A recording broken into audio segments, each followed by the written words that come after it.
Hi everyone. Today நம்ம பார்க்க போகிற வீடியோ என்னன்னு பார்த்தீங்கன்னா, பாஸ்போர்ட் ஆஃபீஸில் என்ன கொஸ்டின்ஸ் அண்ட் என்ன டாக்குமெண்ட்ஸ் கேட்பாங்க, இதை பற்றி தான் நம்ம பார்க்க போகிறோம். அதோட ஃபுல் டீட்டெயில்ஸ் வந்து இந்த வீடியோவில் வந்து நான் சொல்ல போகிறேன். அது மட்டும் இல்லாமல் நடுவில் கொஞ்சம் இம்பார்ட்டண்டான விஷயம்லாம் சொல்ல போகிறேன். ஸோ வீடியோவை ஃபுல்லாக பாருங்கள், அப்போ தான் வந்து உங்களுக்கு ஃபுல் டீட்டெயில்ஸ் தெரியும். வாங்க வீடியோக்குள்ளே போகலாம். ஸோ பாஸ்போர்ட் எதுக்கு தேவை நம்மளுக்கு? நிறைய விஷயத்துக்கு தேவைப்படும். சில பேருக்கு ட்ராவல் பண்ண, சில பேருக்கு பிஸ்னஸ் ரிலேட்டடாக, சில பேருக்கு எஜுகேஷனல் ரிலேட்டடாக அந்த மாதிரி தேவைப்படும். ஸோ நாம் எதுக்கு பாஸ்போர்ட் வந்து அப்ளை பண்ணியிருக்கோம்னு பார்த்தீங்கன்னா, நம்ம ஜஸ்ட்டு ட்ராவல் பண்ண போகிறோம். ஸோ அதுக்காக வந்து அப்ளை பண்ணியிருக்கோம். இது அப்ளை பண்ணுறது பார்த்தீங்கன்னா ரொம்ப ஈஸி. இது வந்து நான் வந்து அப்ளை பண்ணது பார்த்தீங்கன்னா ஃபோனில் தான் அப்ளை பண்ணியிருந்தேன். அது மட்டும் இல்லாமல் ரொம்ப ஈஸியாகவே அப்ளை பண்ணியிருந்தேன். நான் ஒரு 2-3 நெட் சென்டரில் தான் வர கேட்டிருந்தேன். ரொம்ப வந்து பிகு பண்ணியிருந்தாங்க. சொல்கிறதுக்கு சில இதெல்லாம் வந்து சொல்லியிருந்தாங்க. ரொம்ப ரூல்ஸ் அண்ட் ரெகுலேஷன்லாம் சொல்லியிருந்தாங்க. அவங்களோட சார்ஜஸே பார்த்தா வந்து 500, 700 அந்த மாதிரி இருந்தது. ஸோ அவ்வளோ காசு கொடுத்து நம்ம எதுக்கு அப்ளை பண்ணோம், அதுக்கு நாமளே அப்ளை பண்ணிடலாமே சொல்லி தான் நான் ஃபோன்லேயே ரொம்ப அப்ளை பண்ணிட்டேன். அப்ளை பண்ணுறது எப்படின்னு உங்களுக்கு தெரியணுமா, அதுக்கும் ஒரு வீடியோ வேணும்னு சொன்னீங்கன்னா மறக்காமல் கமெண்ட் பண்ணுங்கள். அதுக்கு தனியாக நான் வீடியோ போஸ்ட் பண்ணுறேன். பட் இது வந்து அப்ளை பண்ணுற வீடியோ இல்லை. அப்படி நினச்சி பார்த்துட்டீங்கன்னா ஸ்கிப் பண்ணிட்டு போயிடுங்க. அது அப்ளை பண்ணிவிட்டு அதுக்கப்புறம் நம்மளுக்கு உள்ள என்னென்ன கேட்பாங்க அப்படின்ற வீடியோ தான் இது. ஸோ நான் பார்த்தீங்கன்னா ஃபோன்லேயே அப்ளை பண்ணிட்டேன். எனக்கு சார்ஜ் பார்த்தீங்கன்னா 1500 ருபீஸ் வந்துச்சு ஒரு பர்சனுக்கு. அது நீங்கள் எத்தனை பேர் பண்ணுறீங்களோ அதுக்கேற்ற மாதிரி. இப்போ இதில் பார்த்தீங்கன்னா என்ன டிஃபிகல்ட் பார்த்தீங்கன்னா, நான் அப்ளை பண்ணது ஃப்ரெஷ் பாஸ்போர்ட். இப்போ தான் வந்து நியூவாகவே அப்ளை பண்ணியிருக்கேன். இதில் 2 வகை இருக்குது. என்ன வகைன்னு பார்த்தீங்கன்னா, ஃப்ரெஷ் என்ன மாதிரி அப்ளை பண்ணுறவங்க 1500. இதே வந்து இன்னொரு மெத்தட் இருக்குது, தட்கல். இதில் நீங்கள் அப்ளை பண்ணுறீங்கன்னா ரொம்ப ஸ்பீடாக வந்துடும். அது மட்டும் இல்லாமல் ரொம்ப காஸ்ட்டும் ஆகும். அதுக்கேற்ற மாதிரி உங்களுக்கு ரொம்ப அர்ஜென்ட் அப்படின்னா மட்டும் நீங்கள் தட்கலில் போங்க. அதர்வைஸ் நீங்கள் வந்து தட்கலில் போகிறது எனக்கு தெரிஞ்ச வேஸ்ட்டு தான். நீங்கள் தான் எனக்கே பார்த்தீங்கன்னா ஒரு 10 டேஸ்லேயே ரிசீவ் ஆகிடுச்சு பாஸ்போர்ட். அவ்வளோ சீக்கிரமாக வந்து குயிக்காக வந்து ப்ராசஸ் பண்ணுறாங்க. இதுக்கு முன்னாடி தான் பார்த்தீங்கன்னா வந்து 1 மந்த் அந்த மாதிரி ஆகும்னு சொல்லுவாங்க. பட் இப்போ அந்த மாதிரி கிடையவே கிடையாது. ரொம்ப சீக்கிரமாக வந்து பாஸ்போர்ட் வந்து ரிசீவ் ஆகிடுது. ஃபஸ்ட்டு எப்படி அப்ளை பண்ணுறது ஓகே. அதில் பார்த்தீங்கன்னா வந்து அப்ளை பண்ணுறதுக்கு முன்னாடி உங்களுக்கு வந்து அப்பாயின்மெண்ட் டேட்டு அப்புறம் லொக்கேஷன் வந்து கேட்கும். ஸோ அதுக்கேற்ற மாதிரி நீங்கள் கரெக்டாக சூஸ் பண்ணிக்கோங்க. எனக்கு பார்த்தீங்கன்னா வந்து நான் நியர்பையாக எனக்கு அம்ஜிக்கரை இருந்தது. ஸோ அதனால் அம்ஜிக்கரையில் வந்து இது பண்ணிட்டேன். எனக்கு அப்பாயின்மெண்ட் டைமிங் கொடுத்தாங்க பார்த்தீங்கன்னா 9:15 கொடுத்துருந்தாங்க. ஸோ அந்த டைமிங்லாம் வந்து மேட்டரே கிடையாது. நீங்கள் வந்து எப்போ வேணாலும் முன்னாடியே போயிடலாம். ஏன்னா என்னோடய ஒய்ஃப்க்கு பார்த்தீங்கன்னா 10:45க்கு கொடுத்துருந்தாங்க அப்பாயின்மெண்ட்டு. ஸோ அவங்களும் பார்த்தீங்கன்னா 9:00 என் கூடயே உள்ளே வந்து அவங்களும் அப்ளை பண்ணாங்க. ஸோ டைமிங்லாம் பிரச்சனையே கிடையாது. நீங்கள் உங்களுக்கு கொடுத்துருக்க அப்பாயின்மெண்ட்லேருந்து ஒரு 10 to 15 மினிட்ஸ் பிஃபோராகவே அங்கே இருக்க மாதிரி பார்த்துக்கோங்க. ஏன்னா அப்போ தான் வந்து உங்களுக்கு வந்து ப்ராசஸ் பண்ணவும் கொஞ்சம் ரொம்ப ஈஸியாக இருக்கும். இன்னொரு முக்கியமான விஷயம் என்னென்னு பார்த்தீங்கன்னா, நீங்கள் வந்து டைமிங்க்கு போகணும். அது மட்டும் இல்லாமல் ரொம்ப கொஞ்சம் சீக்கிரமாக போனீங்கன்னா உங்களுக்கு சீக்கிரமாக முடியறதுக்கான ப்ராசஸ் இருக்குது. ஏன்னா நானே 9 மணிக்கு போனேன். ப்ராசஸ்லாம் முடித்து வெளியே வரவே 12:30 கிட்ட ஆகிடுச்சு. ஸோ அதனால் நீங்கள் எவ்வளோ சீக்கிரமாக போகிறீங்களோ அவ்வளோ சீக்கிரமாக வந்து உங்களுக்கு முடித்து வெளியில் அனுப்பிச்சிடுவாங்க. ஃபஸ்ட்டு வந்து பார்த்தீங்கன்னா உள்ளே போனோடனே வந்து 4 கவுண்டர் இருக்கும். அதுக்கு முன்னாடி என்ன டாக்குமெண்ட்ஸ் சொல்கிறேன். 4 கவுண்டர் இருக்கும். என்ன டாக்குமெண்ட்ஸ் தேவைன்னு பார்த்தீங்கன்னா, ஒன்று வந்து நீங்கள் 10th மேலே படிச்சிருந்தீங்கன்னா கம்பல்சரி 10th மார்க் ஷீட் இல்லை 12th மார்க் ஷீட். இது 2த்துல எதனா ஒன்று இருந்தால் போதும். அதுக்கப்புறம் வந்து அட்ரஸ் ப்ரூஃப் தான் வந்து ரொம்ப மெயினான விஷயம். ஆதார் கார்டு அப்படி இல்லைனா வந்து ஓட்டர் ஐடி இல்லை லைசன்ஸ் இந்த மாதிரி வந்து எதனா ஒன்று நீங்கள் ப்ரூஃபாக கன்சிடர் பண்ணிக்கலாம். அதுக்கு முன்னாடி நீங்கள் வந்து கையில் என்னென்ன ப்ரூஃப் வச்சுருக்கீங்களோ எடுத்துகிட்டு போங்க. ஏன்னா வந்து 2 டாக்குமெண்ட் நம்ம கொடுத்துட்டோம்னா, இப்போ வந்து 10th மார்க் ஷீட்டும் ஓட்டர் ஐடி இல்லை ஆதார் கார்டு கொடுக்குறோன்னா 2த்துலேயுமே வந்து ஸ்பெல்லிங் மிஸ்டேக் எதுவுமே இருக்கக்கூடாது. அதுக்கப்புறம் டேட் ஆஃப் பர்த் வந்து ஒரே மாதிரி இருக்கணும். ஸோ இது இருந்தால் மட்டும்தான் வந்து அவங்க கன்சிடர் பண்ணி உங்களுக்கு வந்து அடுத்த ப்ராசஸ்க்கே போவாங்க. ஸோ நீங்கள் வந்து 2 டாக்குமெண்ட் எடுத்துகிட்டு போனீங்கன்னா அது வந்து பர்ஃபெக்டாக இருந்தால் மட்டும் ஜஸ்ட்டு மார்க் ஷீட்டு ஒரு அட்ரஸ் ப்ரூஃப் 2 மட்டும் இருந்தால் போதும். வேறு எதுவுமே தேவையில்ல. எதுக்காக நாங்கள் பயந்தோம்னு பார்த்தீங்கன்னா, ஏன்னா நாங்கள் வந்து ரீசெண்டாக தான் மேரேஜ் பண்ணியிருந்தோம். ஸோ வந்து மேரேஜ் பண்ணிட்டா அதுக்கப்புறம் என்னென்ன டாக்குமெண்ட்ஸ் கேட்பாங்கன்னு சொல்லி தான் வந்து நாங்கள் வந்து ரொம்ப பயந்தோமே. அதை நினச்சி தான் வந்து நெட் சென்டர்லாம் போய் கேட்டோம். ஒரு இடத்துல ஒரு மாதிரி சொன்னாங்க. சில இடத்துல வந்து என்ன சொன்னாங்கன்னா வந்து மேரேஜுக்கு வந்து ஃபோட்டோஸ் நீங்கள் 2 எடுத்த ஃபோட்டோ வேணும். இல்லை ஃபர்ஸ்ட்லாம் வந்து மேரேஜ் சர்டிஃபிகேட் கேட்டிருந்தாங்க. இப்போ மேரேஜ் சர்டிஃபிகேட் எதுவுமே கேட்கல. ஸோ அந்த மாதிரி தான் வந்து நிறைய விஷயம் சொன்னாங்க. ஸோ அதனால தான் வந்து நாங்கள் வந்து ரொம்ப பயந்துட்டு போனோம் பாஸ்போர்ட் ஆஃபீஸ்க்கு. அதனால் நீங்கள் வந்து எதுவுமே ஒரி பண்ண தேவையில்ல. மேரேஜ் ஆனாலும் சரி, ஆகலனாலும் சரி, அது வந்து கன்சிடர்டே கிடையாது அங்கே, எதுவுமே கிடையாது ஆக்சுவலி. ஏன்னா அதுதான் உண்மையே, அங்கே ரியல் ஃபேக்டே. அங்கே பார்த்தீங்கன்னா 2 டாக்குமெண்ட் தான் கேட்குறாங்க. ஒன்று 10th மார்க் ஷீட் இல்லை 12th மார்க் ஷீட், அப் அதுக்கப்புறம் அட்ரஸ் ப்ரூஃப். இது 2 டாக்குமெண்ட் தான். இந்த 2 டாக்குமெண்ட் நீங்கள் எடுத்துகிட்டு போனாலே போதும். கம்பல்சரி நீங்கள் எடுத்துகிட்டு போகிற டாக்குமெண்ட்ஸ் எல்லாமே ஒரிஜினலாக எடுத்துகிட்டு போகணும், ஜெராக்ஸும் எடுத்துகிட்டு போகணும். ஜெராக்ஸ் எடுத்து போக மறந்துட்டீங்க, அப்படி இல்லை டைம் இல்லை அப்படின்னா அது அவ்வளோ பெரிய ப்ராப்ளம் இல்லை. அங்கேயே ஜெராக்ஸ் மிஷின் இருக்கும், அப்படி இல்லைனா கீழே வந்து ஜெராக்ஸ் கடை அந்த மாதிரி இருக்கும். ஸோ நீங்கள் அங்கே போயிட்டு வந்து ஜெராக்ஸ் எடுத்துகிட்டு நீங்கள் ஜெராக்ஸ் காப்பி மட்டும் தான் அவங்ககிட்ட கொடுக்குற மாதிரி இருக்கும். ஒரிஜினல் வந்து ஜஸ்ட் ஷோ பண்ணுறதுக்காக கேட்பாங்க. எல்லா கவுண்டர்லேயுமே வந்து கம்பல்சரி ஒரிஜினல் கேட்பாங்க. ஸோ நீங்கள் ஒரிஜினல் வந்து கம்பல்சரி எடுத்துகிட்டு போயே ஆகணும். நீங்கள் ஃபஸ்ட் எடுத்துகிட்டு போயிட்டீங்கன்னா உள்ளே போனோடனே 4 கவுண்டர்ஸ் இருக்கும். ஃபஸ்ட்டு கவுண்டர் பார்த்தீங்கன்னா உள்ளே போனோடனே நீங்கள் வந்து உங்களோட ஜெராக்ஸ் காப்பி கொடுத்துட்டு அதுக்கப்புறம் ஒரிஜினல்லாம் காட்டிட்டீங்கன்னா அவங்க வந்து ஒரு டோக்கன் நம்பர் மாதிரி உங்களுக்கு போட்டு தருவாங்க. டோக்கன் நம்பர் படி தான் வந்து நீங்கள் உள்ளே ஃபுல்லாகவே போகிற மாதிரியே இருக்கும். உள்ளே போயிட்டீங்கன்னா அந்த டோக்கன் படி தான் கூப்பிடுவாங்க. அந்த ஸ்க்ரீனில் ஷோ ஆகும் பார்த்தீங்கன்னா உங்கள் டோக்கன் நம்பர் வச்சு தான் இது பண்ணுவாங்க. எங்களோட டோக்கன் நம்பர் பார்த்தீங்கன்னா 30க்கே வந்து 3 மணி நேரம் மேலே ஆச்சு. அதுக்கேற்ற மாதிரி பிளான் பண்ணிட்டு நீங்கள் உள்ளே போங்க. அதனால தான் வந்து உங்களுக்கு சீக்கிரமாக போங்க அப்படின்னு சொல்லி நான் சொல்கிறேன். மற்றபடி வேறு எந்த விஷயத்துக்கும் சொல்லலை. இப்போ நீங்கள் செகண்ட் கவுண்டர் போனீங்கன்னா வெயிட் பண்ணணும். வெயிட் பண்ணி உங்களை கூப்பிடுவாங்க. செகண்ட் கவுண்டருக்கு கூப்பிடுவாங்க. உங்களோட பேரை சொல்லி தான் கூப்பிட மாட்டாங்க அவ்வளோ சீக்கிரத்தில். ஃபஸ்ட்டு உங்கள் டோக்கன் நம்பர் சொல்லி தான் கூப்பிடுவாங்க. டோக்கன் நம்பர் சொல்லி கூப்பிட்டு வரலாம் மட்டும்தான் பேரை கன்சிடர் பண்ணுவாங்க. ஸோ டோக்கன் நம்பர் வந்து ரொம்ப இம்பார்ட்டன்ட். நாங்கள் டோக்கன் நம்பர் எடுத்துகிட்டு போனீங்கன்னா செகண்ட் கவுண்டர். இந்த செகண்ட் கவுண்டரில் தான் வந்து நிறையா கொஸ்டின் கேட்பாங்க. நிறைய இம்பார்ட்டன்டான விஷயம் இருக்கும். இப்போ நீங்கள் அப்ளை பண்ணும்போது, இப்போ நீங்களே ஃபோனில் அப்ளை பண்ணுறீங்கன்னா ஒரு சில மிஸ்டேக்ஸ் பண்ணியிருப்பீங்க. இப்போ அட்ரஸ் தப்பாக கொடுத்துருக்கலாம். அது இல்லாமல் வந்து மற்றபடி வந்து உங்கள் நேம் ஸ்பெல்லிங் எதனா தப்பாக கொடுத்துருக்கலாம். அந்த மாதிரி வந்து சில மிஸ்டேக்ஸ்லாம் இருக்கும். ஸோ அந்த மிஸ்டேக்ஸ்லாம் வந்து அந்த இடத்துல நீங்கள் வந்து கரெக்ஷன் பண்ணிக்கலாம். செகண்ட் கவுண்டர் போனீங்கன்னா அது எல்லாமே உங்களுக்கும் ஸ்க்ரீனில் தெரிகிற மாதிரி வந்து ஷோ ஆகிற மாதிரி காட்டுவாங்க. ஸோ காட்டும் போது நீங்கள் அதில் வந்து என்னென்ன மிஸ்டேக் இருக்குது அப்படின்னு சொல்லி நீங்கள் எதெல்லாம் சேஞ்சஸ் பண்ணிங்கன்னா சேஞ்சஸ் பண்ணிக்கலாம். நீங்கள் ரொம்ப பயப்படணும்லாம் அவசியமே கிடையாது. அந்த செகண்ட் கவுண்டர் போயிட்டு இந்த மிஸ்டேக் இருக்குது, அந்த மிஸ்டேக் இருக்குது அப்படின்னு சொன்னீங்கன்னா அவங்களே சில சேஞ்சஸ் பண்ணிடுவாங்க.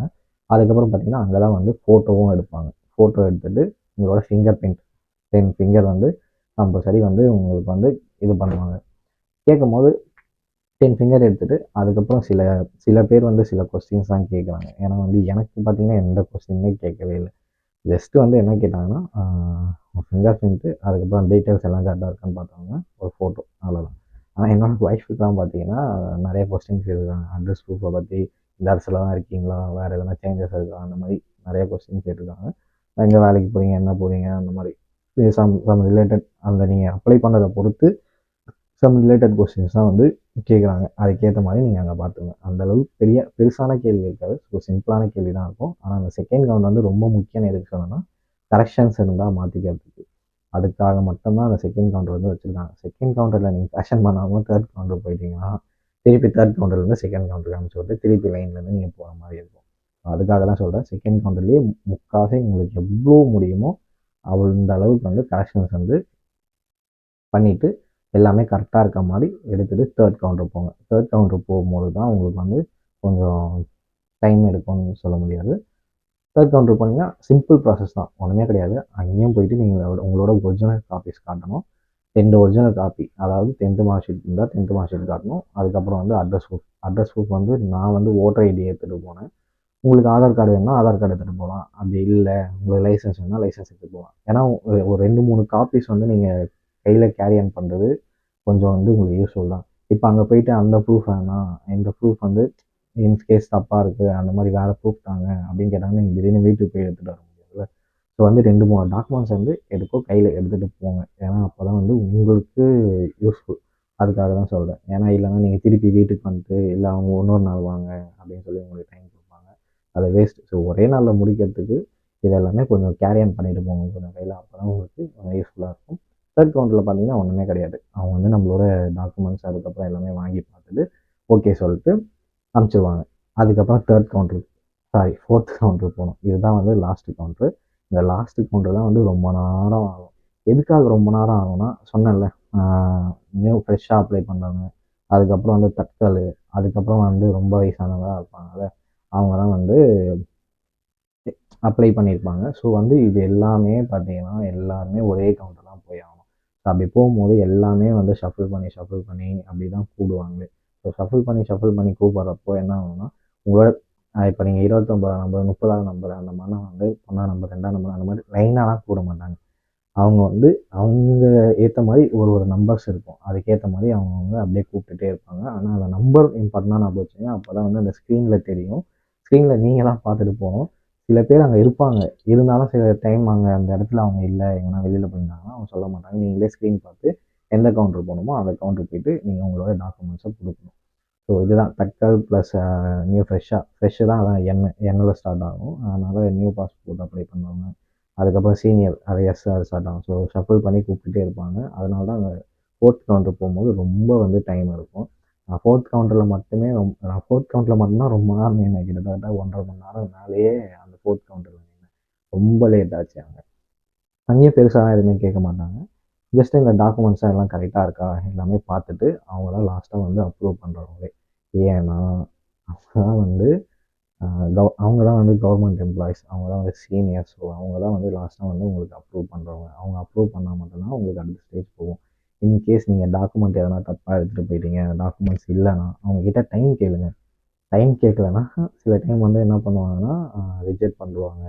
அந்த மாதிரி சில இஷ்யூஸ்லாம் நடக்கும். அதனால் வந்து நீங்கள் அங்கே போனீங்கன்னா இந்த மாதிரி வேறு டாக்குமெண்ட்ஸ் உங்கள்கிட்ட அந்த டாக்குமெண்ட் இல்லைன்னா அங்கே போனீங்கன்னா டைம் கேளுங்க. கம்பல்சரி எல்லாருமே தருவாங்க. கொஞ்ச நாள் தருவாங்க. இல்லை 1 வாரம் 2 வாரம் 3 வாரம் அந்த மாதிரிலாம் தருவாங்க. அந்த டைம்குள்ளே நீங்கள் எடுத்துகிட்டு போய் சப்மிட் பண்ணிட்டீங்கன்னா இது பண்ணுவாங்க. இன்கேஸ் அவங்க ரிஜெக்ட் பண்ணிட்டா தான் ப்ராப்ளமே. ரிஜெக்ட் பண்ணாங்கன்னா நீங்கள் திருப்பி 1500 கொடுத்து நீங்கள் பே பண்ணி இது பண்ணுற மாதிரி இருக்கும். ஸோ அதனால தான் வந்து சொல்கிறேன், நீங்கள் வந்து கரெக்டான எடுத்துகிட்டு போங்க. அப்படி எடுத்துகிட்டு போகல தப்பாக இது பண்ணாலும் பிரச்சனை இல்லை. நீங்கள் அவங்ககிட்ட டைம் கேட்டிங்கன்னா கம்பல்சரி அவங்க டைம் தருவாங்க. தரமாட்டாங்க அந்த மாதிரி எதுவுமே சொல்ல மாட்டாங்க.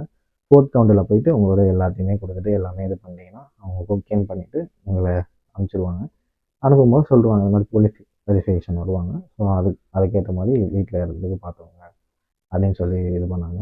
நான் அப்பாயின்மெண்ட் டேட் புக் பண்ணதுன்னு பார்த்தீங்கன்னா 9ஆம் தேதி டிசம்பர் 9th வந்து புக் பண்ணேன். புக் பண்ணிவிட்டு அங்கே போய் எல்லாம் முடிச்சுட்டு வந்துட்டேன். எனக்கு பார்த்தீங்கன்னா போலீஸ் வெரிஃபிகேஷன் வரும்போது கம்பல்சரி வந்து நம்ம வந்து போலீஸ் வெரிஃபிகேஷன் வரும்போது நம்ம தான் வீட்டில் இருக்கணும். அவங்க வந்து நிறைய டாக்குமெண்ட்ஸ் கேட்பாங்க. பர்த் சர்டிஃபிகேட் கேட்பாங்க, 10th 12th, அதுக்கப்புறம் ஆதார் கார்டு, பேன் கார்டு அந்த மாதிரி எல்லாமே கேட்பாங்க. அவங்ககிட்ட எல்லாமே நம்ம கொடுக்கணும். அதே மாதிரி கம்பல்சரி அவங்க வீட்டில் இருக்கணும் நம்ம. கவலைப்படாதீங்க. ஆனால் ஃபோன் பண்ணிட்டு தான் வருவாங்க. அவங்க ஃபோன் பண்ணாமல் மோஸ்ட் ஆஃப் ஆல் வரமாட்டாங்க. ஏன்னா நீங்கள் அவைலபிலிட்டி எப்படி இருக்கீங்களோ அதுக்கேற்ற மாதிரி தான் வருவாங்க. ஃபோன் பண்ணிவிட்டு இருக்கீங்களா இல்லையான்னு சொல்லி கேட்டுட்டு வருவாங்க. இந்த டாக்குமெண்ட்ஸ்லாம் அவங்கக்கிட்ட காட்டுற மாதிரி இருக்கும். ஒன்ஸ் அவங்கக்கிட்ட காட்டிட்டேனே பிரச்சனை இல்லை. எனக்கு வந்து நான் 9ஆம் தேதி அப்ளை பண்ணேன்னு சொன்னேன்னா 9ஆம் தேதி அப்ளை பண்ணேனே எனக்கு வந்து 10ஆம் தேதியே வந்துட்டாங்க. 10ஆம் தேதி நைட்டு ஒரு 8 மணி அந்த மாதிரி இருக்கும். அந்த மாதிரி வந்தாங்க, ஃபோன் அடித்தாங்க, வந்தாங்க, வந்து பார்த்துட்டு ஓகே அப்புறம்னு சொல்லிட்டு போயிட்டாங்க. அடுத்த நாள் பார்த்தீங்கன்னா அடுத்த நாளே எனக்கு வந்து மெசேஜ் வந்துச்சு. இந்த மாதிரி வந்து உங்கள் பாஸ்போர்ட் வந்து ரெடி ஆகிடுச்சு. ஸோ நெக்ஸ்ட் டே உங்களுக்கு வந்து டெலிவரி ஆகிடும்ன்ற மாதிரி இதுவாச்சு. எனக்கு 12th பார்த்தீங்கன்னா பாஸ்போர்ட் வந்து ரிசீவ் ஆகிடுச்சு. அதே மாதிரி நீங்கள் வந்து பாஸ்போர்ட் அப்ளை பண்ணிவிட்டு போலீஸ் வெரிஃபிகேஷன்லாம் முடிஞ்சுட்டு அதெல்லாம் முடிஞ்சிடும் அப்படின்னு நினைக்கிறாங்க. ஸ்பீட் போஸ்ட்டில் வரும். ஸ்பீட் போஸ்ட்டில் வரும்போது நீங்கள் தான் கம்பல்சரி இருக்கணும். நீங்கள் தான் சைன் போட்டு வாங்கணும். நான் சொல்லியிருந்தேன்ல அந்த வீடியோவில் சொல்லியிருந்தேன்ல. ஸோ வந்து என்னோடய ஒய்ஃப் வந்து வீட்டில் இல்லை, மிஸ் ஆகிடுச்சு. ஸோ அவங்க போயிட்டாங்க. அதனால தான் வந்து அது லேட் ஆகிடுச்சு எங்களுக்கு கைக்கு ரிசீவ் ஆகவே. ஸோ நீங்கள் வீட்டில் இருக்க மாதிரி பார்த்துங்க. ஃபோன் பண்ணுவாங்க, பிரச்சனை இல்லை. இல்லைனாலும் இப்போ நீங்கள் வீட்டில் இருந்தாலும் ஃபோன் பண்ணி இன்ஃபார்ம் பண்ணிங்கன்னா அடுத்த நாளும் வந்து தருவாங்க. அது பிரச்சனை இல்லை. நீங்களாம் அடுத்த நாளே நீங்கள் போய் பாஸ்போர்ட் போஸ்ட் ஆஃபீஸில் போய்ட்டு நீங்கள் வந்து ட்ரை பண்ணிட்டு கூட வரலாம். பிரச்சனை கிடையாது. அதுதான் இது மட்டும்தான் ரொம்ப மேஜரான திங்ஸ். ஸோ வேறு எந்த அளவும் பெருசாக ரொம்ப பயப்படுற அளவுலாம் எதுவுமே கிடையாது. ஆனால் நாங்கள் ரொம்ப பயந்துன்னு தான் போனோம். உங்களுக்கு எப்படி பாஸ்போர்ட் அப்ளை பண்ணணும் அப்படின்னு வந்து உங்களுக்கு வீடியோ வேணும்னா மறக்காமல் சொல்லுங்கள். அதுக்கும் சிம்பிளாக போடுறேன். ஏன்னா நான் கேட்ட எல்லா இடத்துலையுமே வந்து 2000, 2200, 2300 அந்த மாதிரிலாம் சொன்னாங்க. சில இடத்துல 3000 சொன்னாங்க. அந்த மாதிரி சொல்கிறாங்க. ஸோ நீங்கள் வந்து உங்களுக்கு ஜஸ்ட்டு அது என்னென்ன ஃபில்லிங்ஸ் இருந்தால் மட்டுமே போதும். மிஞ்சி போனால் ஒரு 1/2 hour ஒர்க்கு தான். நீங்கள் உட்காந்து சிம்பிளாக வந்து அதை அப்ளை பண்ணுறதுக்கு. அதுக்காக நீங்கள் சோம்பேறிப்பட்டு ரூ. 500 ரூ. 700 வந்து லாஸ் பண்ணுறதுன்றது வேஸ்ட்டு. ஸோ அதனால் முடிஞ்ச அளவு நீங்கள் வீட்லேயே நீங்களே அப்ளை பண்ணலாம். எதுக்காகனா இதுக்காக தான் சொல்கிறேன். ஏன்னா காசு வேஸ்ட்டு தான் உங்களுக்கு. நீங்களே அப்ளை பண்ணிங்கன்னா முடிஞ்சிடும். அதேமாதிரி நீங்கள் தப்பாக அப்ளை பண்ணாலும் பிரச்சனை இல்லை. ஏன்னா அங்கே கரெக்ஷன்ஸ்க்கு ஆள் இருப்பாங்க. ஸோ நீங்கள் அங்கே போய் கரெக்ட் பண்ணிக்கலாம். ஸோ அதுக்காக தான் சொல்கிறேன். இதே மாதிரி உங்களுக்கு வீடியோ வேணால் மறக்காமல் நம்ம சேனலை சப்ஸ்கிரைப் பண்ணுறீங்க. இன்ஸ்டாலேயும் நம்மளை ஃபாலோ பண்ணுங்க. அப்போ தான் வந்து இந்த மாதிரி வீடியோஸ் நாங்கள் போடுறதுக்கு யூஸ்ஃபுல்லாக இருக்கும். பாய்.